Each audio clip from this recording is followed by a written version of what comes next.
mas basicamente é bem nessa visão, assim, né? Você consegue, quando você tem o planejamento, igual vocês estão tendo, tipo, de a visão e apertar a tecla SAP, isso pra mim é muito importante, porque às vezes, igual você falou, ele é muito especialista no ramo dele, ele é muito bom nisso.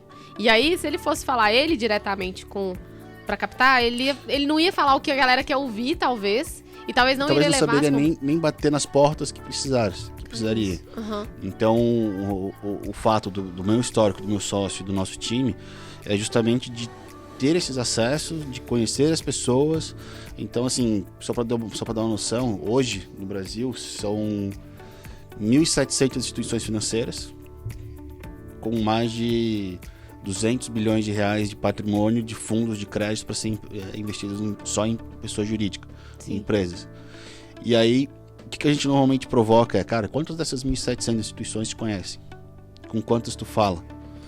Então, regra geral, quando o empresário ele fala com um banco, 2 bancos, e aí é com a gerente que é amiga da família, que é amiga amiga não física. Então, o relacionamento ele acaba sendo muito pessoal, no sentido de é um amigo que está lá, isso ajuda, obviamente, mas não, a informação que precisaria chegar nesses caras, de novo, ela chega com uma simetria bastante grande.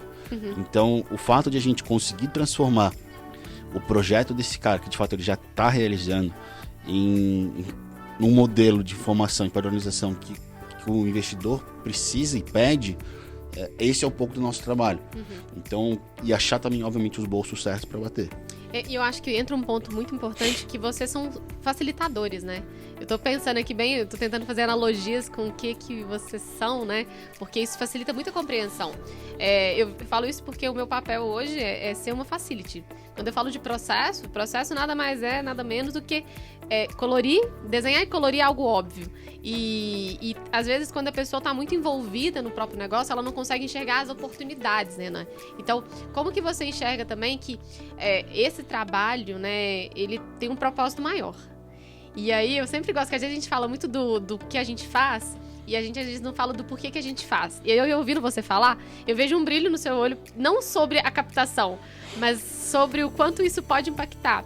E aí, eu queria ir para um lugar mais profundo do seu negócio, que a gente já sabe o que o Renan faz. Mas por que o Renan faz isso? O que levou o Renan a ter brilho no olho para buscar essas captações que são tão... Cara, são muito... Igual a gente falou, pode mudar a vida de um negócio. E diante disso a gente tem que fazer. Então eu queria entender mais a profundidade, o que faz seus olhos brilharem quando você conta esses casos. Cara, essa é uma boa provocação. Isso é uma coisa que a gente está desenhando agora, tipo de missão, visão, valores, etc. Mas o que me levou a fazer isso é justamente de entender que as pessoas não sabem aonde que tem esse recurso e a cada real que a gente ajuda esses caras a pegar, eles vão gerar empregos, vão gerar inovação, vão gerar renda. Então, teve um momento na minha carreira que foi bastante emblemático, foi durante a pandemia. Durante a pandemia começou em março de 2020, então a gente teve ali um primeiro trimestre numa outra empresa que eu trabalhei, que estava rodando ok, segundo e terceiro trimestres completamente travado, e no quarto trimestre a gente conseguiu voltar a emprestar dinheiro. Só que assim, o que pra mim marcou bastante, eu falava pro meu time, que já acho que na época a gente tinha, eu tinha 15 pessoas junto comigo, que para cada real que a gente empresta nesse momento de pandemia, é uma vida que a gente salva, é o emprego que a gente mantém, é uma família que a gente ajuda a continuar trabalhando, e é o empresário que a gente ajuda a salvar. Né, e os processos gerenciais são feitos de reuniões e alinhamentos. Como que você entende hoje a capacidade das pessoas entenderem realmente como se comunicar numa reunião? Porque o que mais tem hoje acontecendo dentro de empresas são reuniões ineficientes, reuniões muito longas, reuniões que não... Cara, elas tipo, não fazem um pingo de sentido. Entra lá e parece um papo de louco, sabe? E quais seriam as dicas que você daria pra esse tipo de desafio, que é comunicar-se numa reunião? Muitas vezes, vamos pensar numa reunião de resultados. Quais são as orientações que você dá pra pessoas que estão passando por esse dilema nas empresas hoje? Primeira coisa é você saber se aquela reunião se ela é necessária. Sim. Porque às vezes você vai marcar uma reunião só porque você quer conversar ali rapidinho com alguém, mas será que precisa? Será que uma ligação não resolve, por exemplo? Então a primeira coisa que você tem que saber é se aquela reunião é válida para aquilo que você precisa. Por isso, saber o meio da comunicação. E outra coisa, quando você pede uma reunião, você é o dono do tempo daquela reunião. Então, administrar o tempo. Quanto tempo você precisa daquilo? Lembrando que o tempo é o bem mais precioso que a gente tem, não volta. E as pessoas estão totalmente corridas, o tempo é escasso. Então, assim, começar uma reunião indo direto ao ponto. Oi, pessoal, tudo bem? Hoje a gente tá aqui para falar sobre esse assunto. E já começa, já vai pro que precisa ser dito. Eu acho que tem a ver com ritmo, né, também. Maravilhoso. Ruby, eu quero começar te agradecendo muito por esse espaço, porque a gente que é artista é visto muito de fora pelas pessoas, né? A galera vê a gente ali na tela ou num palco e não sabe quantos processos a gente passa antes de chegar naquilo. Então é muito legal ter esse espaço para que as pessoas nos vejam também por detrás daquilo tudo, daquele processo todo ali. Eu queria ressaltar uma coisa que você não falou na minha bio, que foi a minha participação agora no Canta Comigo. Gente, eu fui finalista no Canta Comigo, que é um programa da Record, e eu tô falando sobre isso porque foi uma grande experiência sobre processos que eu vivi mais atualmente, né? Foi esse ano. E é muito bacana porque a gente vai se enxergando a cada dia como artista e se permitindo cada vez mais. E para ser artista, ousado, criativo, é necessário muita coragem, porque as pessoas o tempo todo intitulam a gente, colocam a gente em rótulos, em caixas, e às vezes você ter coragem e ser muito audacioso, você talvez seja ridicularizado pelas pessoas, ou seja alvo de algum tipo de má comentário. Sim. Então a gente precisa ser realmente muito corajoso, porque é dar a cara a tapa mesmo, né? Sim. Mas eu, como artista e uma pessoa totalmente apaixonada pela parte da criatividade, eu sempre me dispus a passar por essas coisas que talvez nem sejam tão boas, porque eu acredito que as outras coisas são muito maiores e nos engrandecem muito mais. Então eu me sinto totalmente realizado quando eu me abro a esse processo. Eu acredito que o que é genuíno e verdadeiro é o que realmente alcança as pessoas. Então é por isso que isso dentro de uma empresa eu acredito que é essencial. Porque uma empresa está sempre à disponibilidade de quem está consumindo aquele produto. E a pessoa só consome quando ela é realmente alcançada e motivada a consumir aquilo. Então, a criatividade, eu acredito que ela é totalmente necessária para que tudo isso aconteça com sucesso. Porque é a verdade acontecendo, É um né? pedacinho de cada um ali sendo Exato. doado, né? Exato. Não, né? Enfim, eu acho que...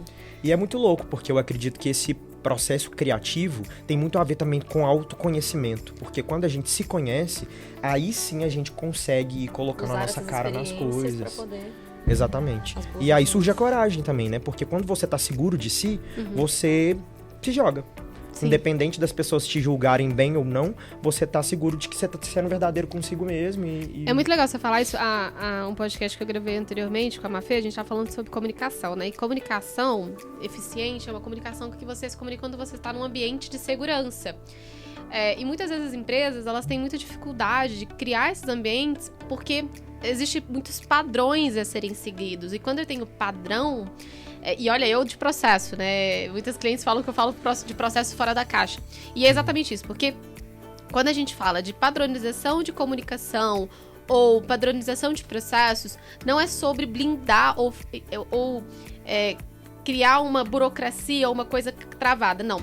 Processo é caminho. Então, quando a gente está falando de processo, e eu acho que processo de criatividade, ali que vocês falam, né? O processo de construção de algo artístico, tem uma lógica por trás.